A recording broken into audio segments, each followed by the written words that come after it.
All right, lesson 92 is going to be very new for everyone. So this is going to be one you want to spend a lot of time on. It tends to be difficult, not to discourage anyone. I want to encourage you, but do realize that that you're going to have to really understand this, because this book in the next 10 lessons or so are going to make these problems increasingly more difficult. So this is the simplest one. I would also tell you that in Algebra 2, we do it again. And I will also say, for encouragement, that all of the kids I have in Algebra 2 right now are doing these very easily. So even though they struggled with it in Algebra 1 also, once you get the hang of it, it becomes much easier. And these problems, asterisk it, they are always on the ACT. They are always on Jeopardy. These are the problems that they make TV shows out of, where there are two trains leaving from a dock or leaving from a station, and one is going one direction at 20 miles an hour and one is going another direction at 30 miles an hour. How long will it take them to be 100 miles apart or something? Those are the kind of problems that we're going to be doing. But we're going to break it down. This book does an awesome job breaking it down so that it's not just crazy difficult. It chunks it to pieces that you can totally tolerate. So the first example that we're going to do, it's called uniform motion. So we've got a couple things in motion. But the yay for this lesson is that there are equal distances. So all the problems that we're going to be doing indicate that there are equal distances, and that makes it a lot easier. So a distance in math is always noted by rate times time, and also science too. You do a lot of this in physics. So distance equals rate times time. And so as a shortcut, we say D equals RT. So if there are equal distances, then we're going to be able to say D1 equals R1 times T1, and D2 is equal to R2 times T2. So distance of the first example, distance of the second example. And then since D1 is equal to D2, I can then write R1 T1. I've just substituted the R1 T1 for the D1 equals R2 T2. So that's going to be the general idea of what we're doing. Okay, we're going to set our distances equal. That way we know our rates and our times are then equal. Okay, so our first example here is practice A. So let me get us organized and get my stuff organized here. Okay, so we're going to read it together. I open this book so you can look at it as we're doing the problem to come. This is page 386 in my book.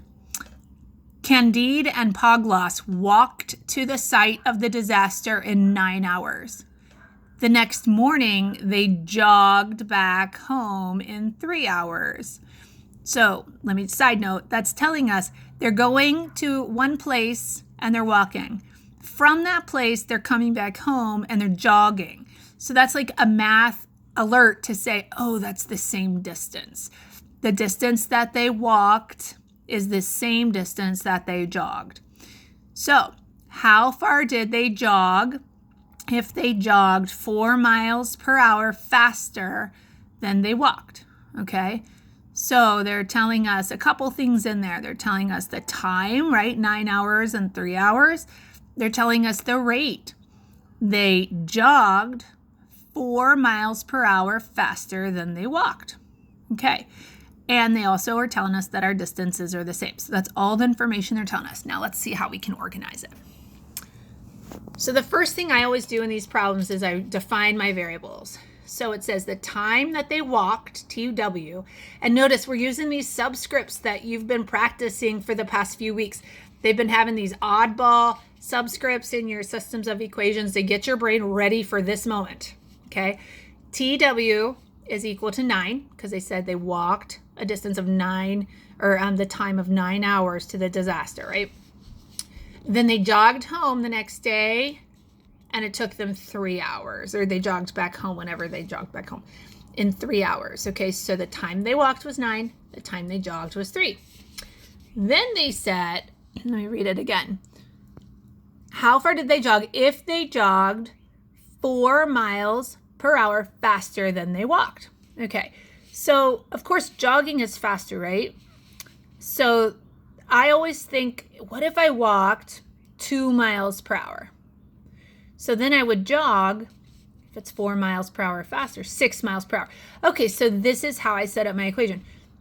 RW, so that's the rate that I walked, plus 4 is equal to the rate that I jogged. Okay? Now, from there, I go down and I know that my distance that I walked and the distance that I jogged are the same. So I set those equal to each other. And then I reminded you that the distance that I walked is equal to RWTW, and the distance that I jog is equal to RJT. That should say J. Uh-oh. Here, I'm going to do this in pink. So sorry. This should say J. My bad. That would be a mistake on the blackboard that you guys would have to catch me on. Okay. Again, the distance that I jog is equal to RJTJ. Okay. Now, because we have equal distances, the distance that I walk is equal to RWTW, and the distance that I jog is equal to RJTJ. And the distance that I walk is equal to the distance that I jog. So RWTW is equal to RJTJ. Okay, that's my big substitution that I can make. Now I go and substitute those other things that I defined into where I have pink here. So RW, we don't have any more information about that. Times 9 coming from up here, the time that I walked. So the rate times the time is equal to the rate. Now look, the rate of jog can be rewritten as RW plus 4. So I substitute that in because I need one variable only to solve. And now I have an RW on both sides. I can solve that. That whole thing, notice I put parentheses, times 3. Okay? So when I go to solve this, I'm going to distribute that right side. So I end up with 9RW is equal to 3RW plus 12. Subtract the 3RW from both sides. 6RW is equal to 12. I have it on the next page here because I wrote too big there.